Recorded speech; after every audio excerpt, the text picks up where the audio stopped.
Assalamualaikum warahmatullahi wabarakatuh. Perkenalkan, nama saya Gede Bagus Prakasa, salah satu mahasiswa Ilmu Hubungan Internasional semester 6 Universitas Abu Dhabi. Di sini saya akan menjelaskan teori-teori dalam model-model pembangunan dari mata kuliah model-model pembangunan oleh Pak Amri Hakim. Yang pertama itu ada teori entrepreneurship oleh Joseph A. Schumpeter. Schumpeter ini adalah seorang ekonom Amerika Austria dan juga seorang ilmuwan politik yang mengatakan bahwa sistem kapitalis adalah sistem yang paling baik untuk menciptakan pembangunan ekonomi yang pesat. Selanjutnya mengatakan kunci utama perkembangan ekonomi adalah para investor dan wira swasta. Kemajuan ekonomi suatu masyarakat hanya bisa terwujud dengan adanya inovasi dari entrepreneur. Selain mampu memenangkan keuntungan dan kenaikan standar kehidupan masyarakat. Jadi dia mengatakan fokusnya di sini adalah inovator yang dapat menumbuhkan itu pertumbuhan ekonomi suatu negara. Itu adalah seorang inovator atau entrepreneur. Selanjutnya yang mengatakan bahwa pengusaha adalah orang yang berani mencoba dan melaksanakan ide-ide baru atau inovasi untuk melakukan pertumbuhan ekonomi, ataupun pengusaha ini adalah golongan yang terus-menerus membuat pembaharuan atau inovasi dalam kegiatan ekonomi. Jadi pengusaha ini menurutnya adalah orang yang berani mengambil risiko, orang berani yang menciptakan ide baru, orang berani yang menciptakan hal-hal yang baru dalam kegiatan ekonomi. Dia menciptakan hal baru untuk masyarakat sehingga daya beli masyarakat itu meningkat dan pertumbuhan ekonomi semakin pesat, seperti itu. Selanjutnya yang mengatakan bahwa kondisi yang melatar belakangi pengusaha untuk melakukan inovasi dikarenakan adanya lingkungan yang menunjang kreativitas wira swasta ini. Jadi menurutnya lingkungan dari seorang pengusaha, lingkungan dari seorang entrepreneur itu sangat, atau inovator itu sangat menunjang sekali bagaimana inovasi yang dibuat oleh inovator itu berjalan dengan lancar.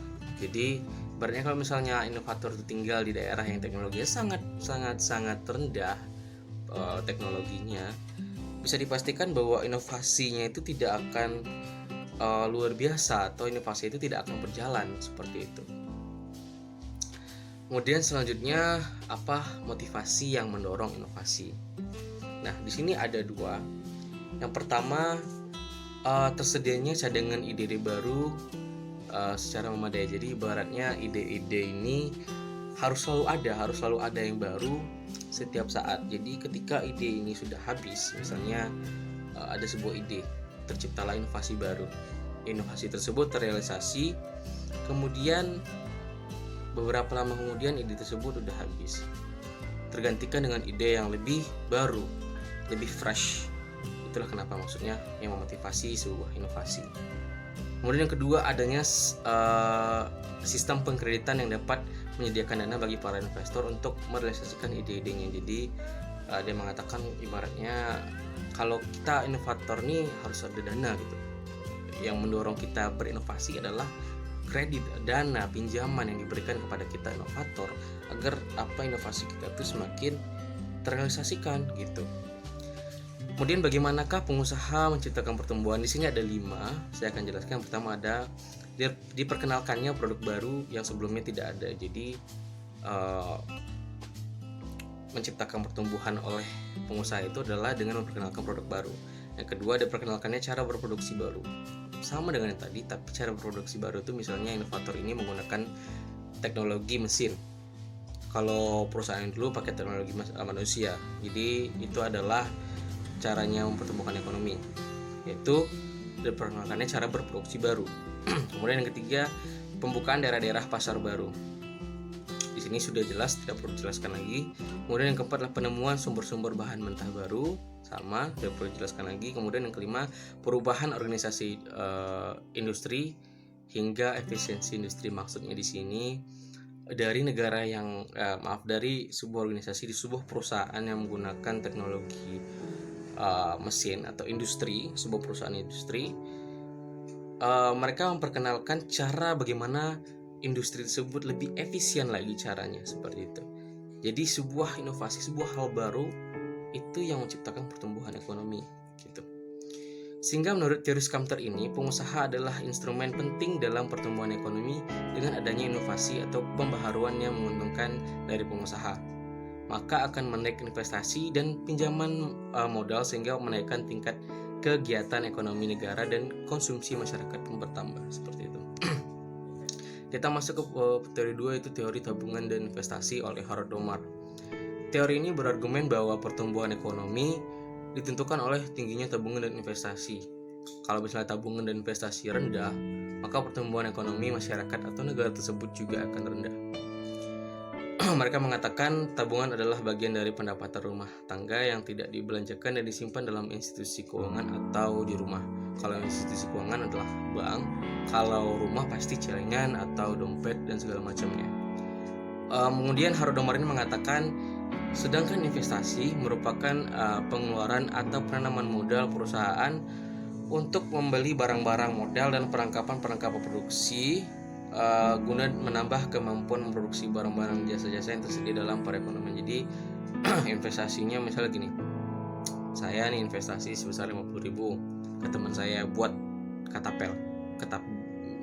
Saya suruh dia buat katapel, saya kasih duit 50.000. Dia bisa menciptakan 50 katapel. Katapel ini bisa kita jual dengan harga 20.000. Jadi kalau kita jual semuanya dapat keuntungan 100%.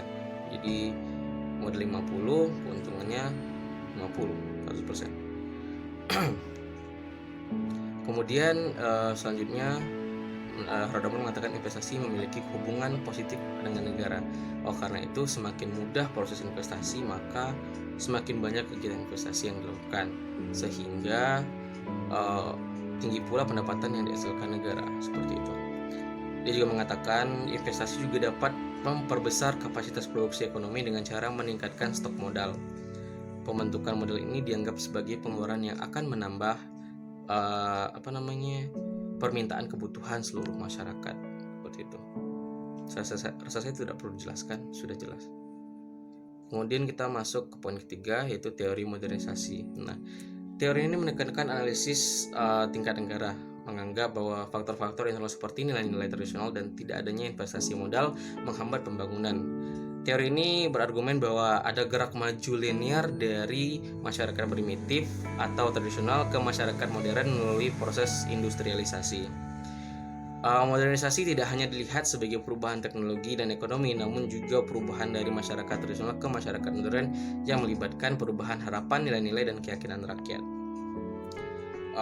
Modernisasi tidak dimungkinkan selama masyarakat mempertahankan norma-norma tradisional. Jadi maksudnya dari modernisasi ini menekankan pada perubahan kita manusia dari masyarakat primitif ke masyarakat yang modern. Jadi